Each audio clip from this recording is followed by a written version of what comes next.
Have you ever had a job that was so quiet, so isolated, that your mind started playing tricks on you? Maybe it wasn't your mind at all. I learned that the hard way one summer when I took a job as a fire lookout. The pay was decent. The main responsibility was simple: sit in a tall tower and watch the endless sea of trees for any sign of smoke. My new home was a small room perched on a metal structure, hundreds of feet above the forest floor. The view was breathtaking.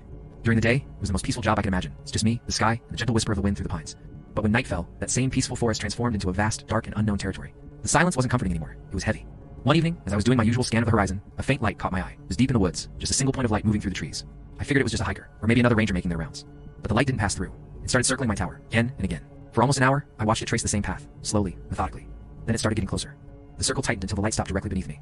A chill ran down my spine. I leaned over the railing and shouted down, "Hello? Is anyone there?" My voice echoed into the darkness, but the only reply was a dead, unnerving silence. And that's when I heard it, a sound that made my blood run cold. Footsteps. On the metal ladder, attached to the side of my tower, slow, steady, rhythmic climbing. I backed away from the railing and stood by the hatch, my heart pounding in my chest. I kept telling myself it was just another ranger, coming up to say hello, maybe someone who forgot their radio. I stared at the top of the ladder, waiting for a head to appear. But as the footsteps reached the very top rung, nothing. No one was there. The ladder was completely empty. I could still hear the sound of someone climbing right there in front of me, but I couldn't see a thing. I slammed the heavy metal hatch shut and locked it. Instantly, the climbing stopped. I held my breath, listening, silence. For what felt like an eternity, there was nothing. Then a new sound. 3 distinct knocks, not on the hatch, but on the wooden floor, right beneath my feet. As if someone was standing on the ladder just outside, wanting to be let in. The next morning, I radioed the head ranger and told him what happened. He listened to my whole story without interrupting. When I finished, he paused for a moment and then told me something that I'll never forget. Years ago, a lookout, just like me, had been doing a night check on the railing.